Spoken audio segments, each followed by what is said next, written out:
हाय भावानो, मी तुमचा लाडका आकाश पाटील सर्पमित्र. मला रात्री कॉल आला होता. हा सापासाठी पहा, तुम्ही बघू शकता. मी हातात घेतला होता कारण हा साप बिगर विषारी होता म्हणून घेतला होता. तुम्हाला माहिती सांगतो, तुम्ही या सापाचे बघून घेऊ शकता.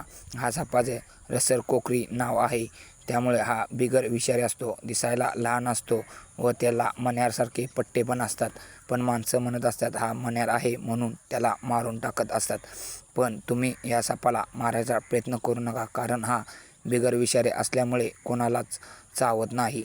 त्यामुळे असा कोणता पण साप दिसला तरी तुम्ही सर्पमित्रांशी संपर्क साधा व सर्पमित्रांना कॉल करून तुम्ही लगेच त्यांना सांगा. ते तिथे येऊन लगेच त्याला रेस्क्यू करून व निसर्गाच्या हवाले नेतील. तो असे कोणते पण साप दिसले तरी तुम्ही सर्पमित्रांशी कॉन्टॅक्ट करून सर्पमित्रांनी सांगा. त्यामुळे असे कोणते पण साप असले तरी वाचू शकतात. तुमच्या एका कॉलमुळे असे भरपूर साप पण वाचू शकतात. त्यामुळे तुम्ही पण वाचवायचा प्रयत्न करा. धन्यवाद.